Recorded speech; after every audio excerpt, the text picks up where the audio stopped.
Tell you one thing, reports from the front lines of kids in high school today, that shit's out the window. That word retard comes flying out of these kids' mouths.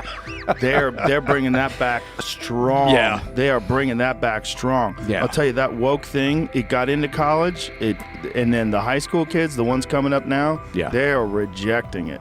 I 100% agree with you, and I know that because the youngest one was in a complete fire zone of this woke culture, and he'll come back and tell us stories, and he just say, I just don't understand what the hell's happening. After Mike described his youngest, Joe doubled down on what's happening in schools. Because he works harder at sport. Yeah. That's what you get from a lot of people that work hard at sports. People that value hard work. And people that value hard work tend to be more conservative and less inclined to indulge people on their mental illness. Oh, you're a cat? No, you're not. You have cat ears on. They don't even look like a cat. You don't even have a good costume on. You're not tricking people in the dark. In the end, both Joe and Mike agreed on how absurd things have become, especially in schools. And he said when a child has body dysphoria and they think they're fat, you don't tell them, oh, yeah, you are fat. No, you help them. You say, no, you're not fat. This is just a mental disorder. Yeah. But when someone says, I'm a boy, you say, oh, you are a boy. Yeah. You don't say, no, sweetie, your name is Dorothy. Yeah. Shall we go shopping for dresses? Dorothy. God bless you. I just don't think you should be able to wear a fucking tail in school and hiss at people. That just seems silly. Yeah. It seems silly. Also, my friend's son goes to a school where you can't wear hats. So you can't wear hats in class, but kids can wear duck ears or... But things with the next guest didn't go as smoothly as it was with Mike, where Flint and Joe found themselves in a disagreement. However, Flint Dibble got grilled by Joe when he tried to cancel Graham Hancock, who was sitting right beside him. I'm asking you to distance yourself from that. What I'm trying to do. But that's not what you're doing, though. You're associating him with that, clearly. I don't think so. You don't think that? Look at the way it's phrased on your article. This sort of race science is outdated and long since debunked, especially given the strong links between Atlantis and Aryans proposed by several Nazi archaeologists. That's a part of the headline. So you want me to show you some tweets I've gotten from people that are fans of Graham Hancock No. Listen, stop. Don't do that. They're not connected to him. They're just humans. There's a lot of crazy people in the world. This is you. We're talking about you. Yes, but what I'm trying to say is that people misinterpret Graham. There's lots of people on the internet that think that he's talking about a lost white civilization. Right, but this is something that you chose to highlight at the top of the page. Both Flint and Graham got into a heated argument, and Flint kept denying. But that didn't sit right with Joe, and he confronted Flint again. But Jacques Cinq-Mars excavated many other sites. Right, but are you denying that he was attacked for the very thing that you're saying archaeologists don't do? No, but I'm denying there's a coordinated attack. There was no coordinated attack. I've never said there's a coordinated attack. On Dillahay, there was not an attack? No, of course not. Was there more than one person? I have no idea. This was before I was even a scholar. How many architects were involved in this? How many, when the people that criticized Dillahay, that went after him? Oh, a very large number. The Clovis First Lobby, the Clovis Police, as they used to be called by other archaeologists. It wasn't one person. Well, think about how many people... Joe had to call out Flint again on his BS, and made his point that Graham's research was dismissed just because Flint labeled it as racially motivated. But it's direct. It's also direct evidence of a group of archaeologists going after this one guy for saying something that turned out to be correct. It's evidence of an academic argument, which happens, yes. But not that simple, right? Because he was correct, and they dismissed him. They wouldn't listen to his evidence, and he turned out to be correct. What do you mean? He kept excavating that site. He invited people down there and convinced them that he was right. If they didn't listen to him, and they didn't take the data, and they did dismiss him, and publicly, they still did all those things that you're trying to obfuscate. In the end, Joe wasn't able to convince Flint that he is at fault here. But the next guest, Greg Fitzsimmons, had a lot in common with Joe, that woke culture is all about compliance. Including, there was a movement that they had a ban. I think most people abandoned it, but it was really ridiculous for a while, where they were yelling at white girls wearing hoop earrings because they were saying that this is a Latina thing and you're culturally appropriating. I remember that. But it's not. Then if you historically, you got to go back to ancient Sumers where they invented hoop earrings. Mm-hmm. So are you from Babylon? Are you from Mesopotamia? No, then shut the up, because you're culturally appropriating. Do you have a Korean phone in your hand? Yeah. Guess what? That's culturally appropriating. Are those Italian jeans? Culturally appropriating. Yeah. Who made your sneakers? Huh? China?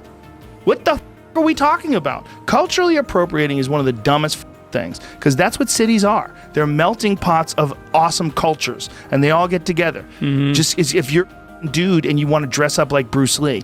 That doesn't mean you're culturally appropriating. It means you're a Bruce Lee fan, and it's kind of cool. You're admiring that, and so you're trying to take it on. It's all woke. It's all woke culture. It's this culture of compliance. They want you to comply. That's what it's about more than anything. It's getting people to change, getting people to listen to you and do what you want them to do. I want you to stop wearing the earrings. I want you to stop wearing dreadlocks. Meanwhile, dreadlocks, the Romans wore dreadlocks. Dreadlocks are not necessarily a black thing, although most black people, there was more rather black people wearing them than white people.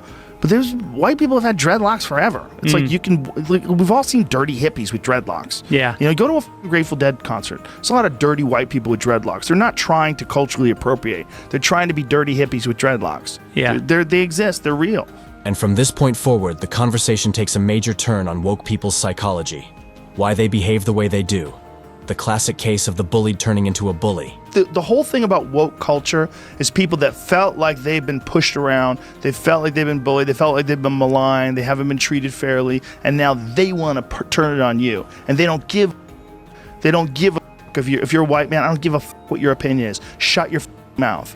And they feel like they can say that because this culture emboldens people by letting people get away with nonsense, by letting people say things like that. Like if I owned a restaurant and someone walked in with a shirt like that, I'd be like, get the out of here.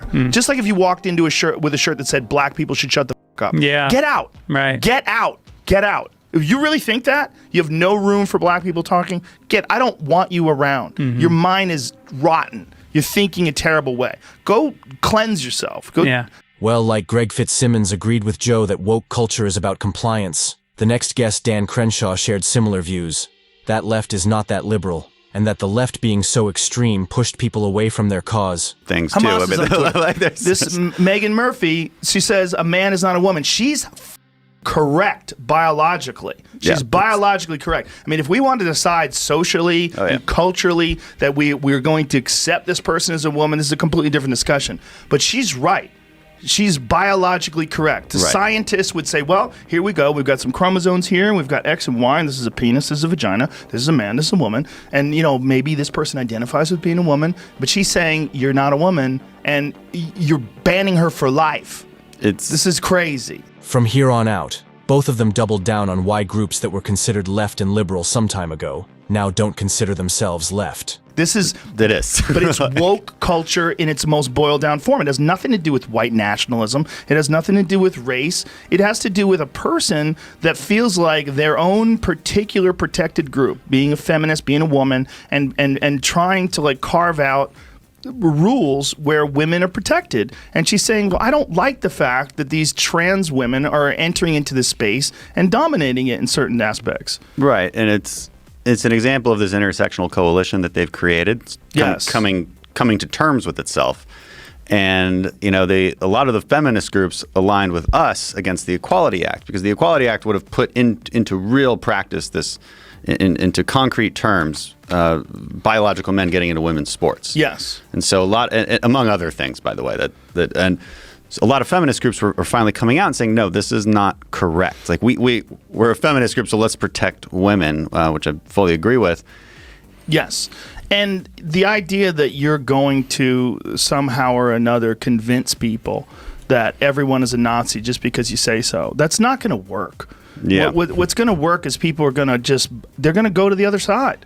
You're making more Republicans with this crazy talk. Well, I hope so. Well, that's really what's going on. I mean, my friend Chris Pratt wore a T-shirt that said "Don't tread on me." I remember that. What the fuck, man? It's a goddamn ancient flag representing our separation from England and our want to be able to start our own country. I mean, that's what it was. While most guests agreed with Joe Rogan, in conversation with Adam Conover, you can see Joe being visibly frustrated with his takes on very sensitive issues. Child to in the same way that being gay isn't a choice. Yeah. Okay, but if that's who they are, if they think that they're a girl, why do you have to give them hormones to make them more of a girl? Because I'm sorry. Can you expand on the question? It's a simple question. If you say that the child thinks it's a girl, so you're going to give the child hormones. Mm-hmm. If the child thinks it's a girl, let it be a girl. You don't have. Why are you adding hormones? If you're shooting hormones into a child, and you're affecting the child's development. You're saying that's not a choice. That's nonsense. Of course it's a choice. You're choosing to chemically change this child's body.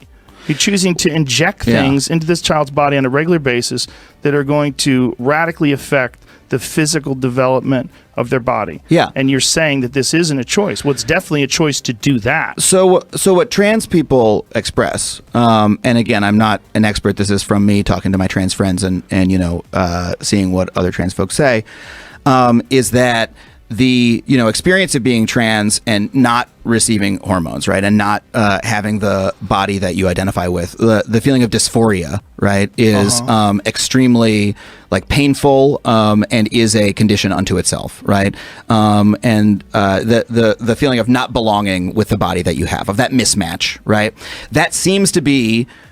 Joe pushes back on Adam's arguments and takes a hard stance on giving hormones to kids is downright immoral. And you know that doesn't affect the suicide rate. The suicide rate for trans people is very high, post-op and pre-op. Really doesn't get affected by whether or not you treat them. Well, the operation, one misconception is why is that? Is that because they're not accepted by society and we're not more loving? Could it be underlying issues that are causing them to feel this way in the first place? Like, what is it? We don't know, and I'm sure it varies widely. Joe is having none of it from Adam and continues to drive his point across with more examples.